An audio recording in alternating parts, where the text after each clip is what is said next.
Es un programa que comienza en la zona austral porque es una experiencia que nosotros como país ya teníamos en la zona norte, en un vínculo con Bolivia y con Perú, en la Universidad de Tarapacá. Es importante abrir nuestras puertas como región de Magallanes y Universidad de Magallanes también a nuestros cercanos. Esta universidad tiene convenios con universidades de todo el mundo y la verdad es que no estábamos aquí con nuestros vecinos más próximos. Esto se enmarca además en lo que cada comité de integración, ¿cierto?, se compromete. Si bien es avanzar en cuestiones fronterizas, también es importante en el ámbito académico cómo vamos generando instancias institucionales, porque las existen entre universidades, tanto argentinas como chilenas, mucho acuerdos en temas de posgrado, pero aquí es por primera vez que el Estado además se hace parte de forma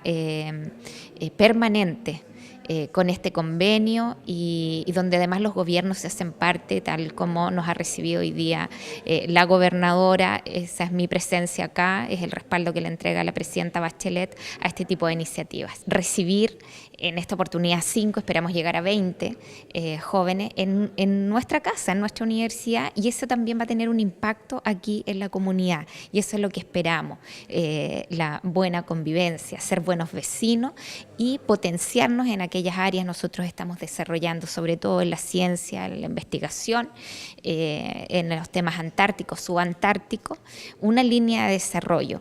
Por lo tanto, eso lo ponemos a disposición para aquellos jóvenes que tengan la inquietud del saber en estas áreas que están a disposición. La misma gobernadora nos planteaba, hay tareas pendientes como seguir fortaleciendo un pensamiento latinoamericano y, por qué no decirlo, también de la zona austral. Nosotros tenemos historias comunes desde nuestros pueblos originarios hacia adelante en cómo se ha ido dando también el poblamiento de estos territorios, que somos una misma raíz.